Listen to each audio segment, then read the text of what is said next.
Alright, this is me riding home from my office at UTRGV. This is sped up double time here, so I'm not like going super fast. My GPS, okay, there it is, 9 miles an hour across campus. So this is showing a commute home in Edinburg, Texas. I live on the west side of Edinburg. UTRGV campus is like central Edinburg, close to their downtown and city hall and everything. So I'm going through the parking lots, heading towards Sugar here, and I'll head north on Sugar for a bit to get to the crosswalk. This street is always a traffic jam during school hours. Bike is definitely a good way to get around campus. I always see people on the little scooters. I see people flying on those things 20 miles an hour with no helmet on. To me, that's crazy. I'm riding the Brompton A line here. It's a quick accelerator, but a slow bike, but it's a really fun bike. You can get some speed on it, but not like a road bike or anything like that. I love this stretch going between Sugar Road, and then I'm heading over towards, heading west towards Jackson Road. And this is relatively new. I started my job in 2021 at UTRGV, and this was not here at that time, at least. So it's nice 8-10 foot wide walkway, sidewalk. And then there's never traffic on that road either, so you can get on that road. I'm using the Garmin Varia radar too, so it's nice, especially on these lower volume streets where I can tell there's no one behind me, so I'm not worried about being close to the curb. I can take the whole lane if I want to.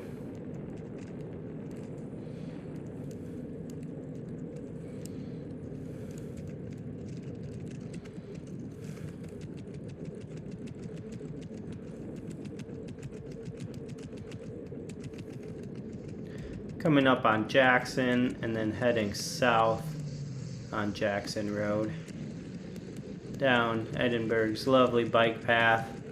It goes probably about a mile north of this, and then this will go down.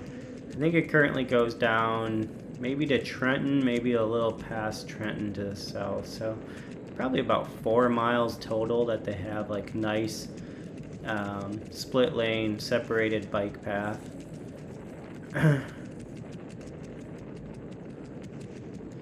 It's easy going.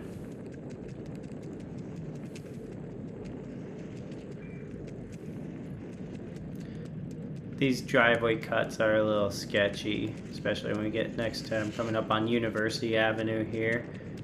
And just keeping an eye for people that may be pulling into the gas station here.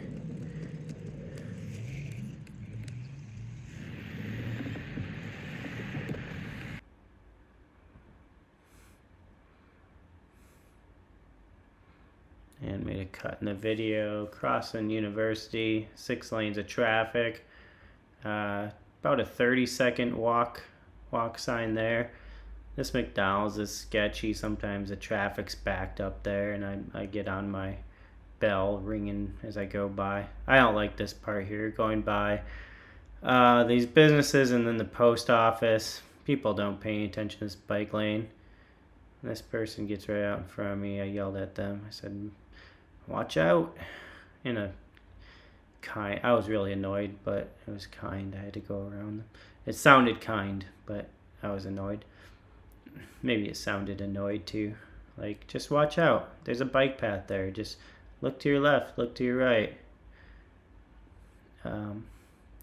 Whatever. If somebody pulls out, like, I'll either wait for them or go around them. But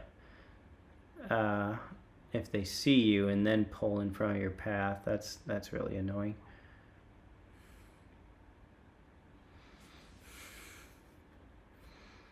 I'm going to speed this up a little bit here.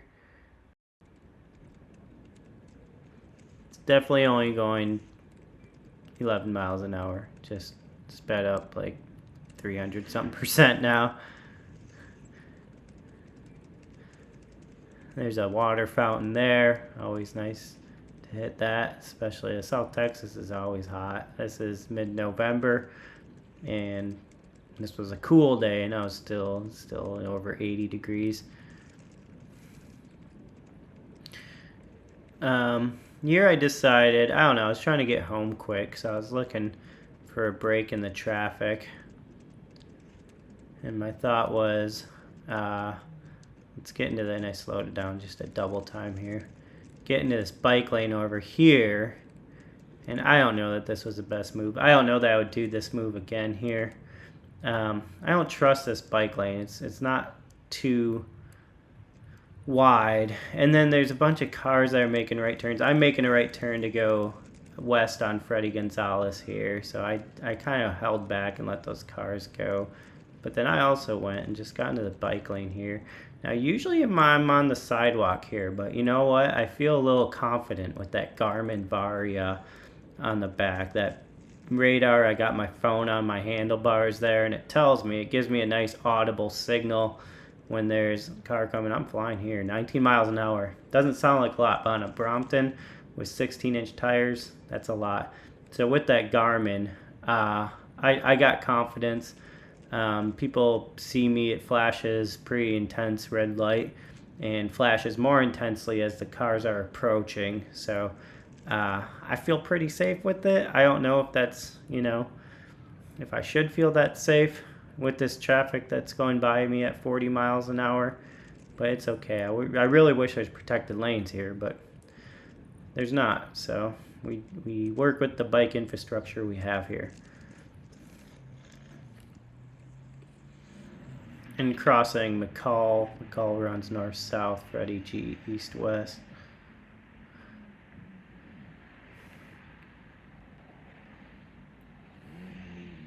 My GPS is not, obviously I'm not going 15 miles an hour here, so it must be, it's just off there, I guess.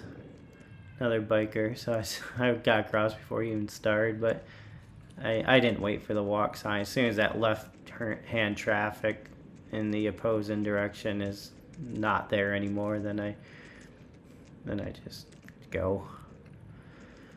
Now Freddie G, of course, it's like the only option here is a sidewalk. There's no bike lane. There's not even a skinny little bike lane. No attempt at a bike lane. There's only a sidewalk on this side of the street.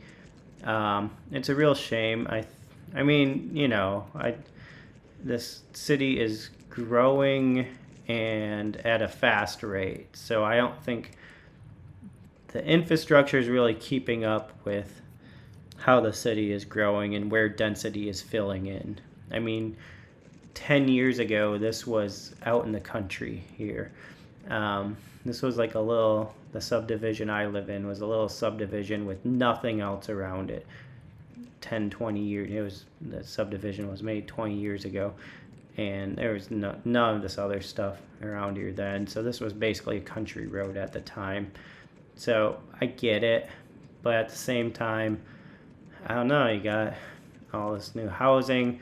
These are some nice neighborhoods around here too. We got the tax base to support some good infrastructure. I think if it was there, other people would use it. Most people don't bike or walk. Sometimes you can't because it's just too hot out. This is South Texas in the summertime. It's well over 100 degrees every single day. But yeah, I don't know. It's needed. If you build it, people will use it. All right, I'm coming up here. This is Straw, and then the next one is Saker, and that's mine. I live off of that. So we'll end it here.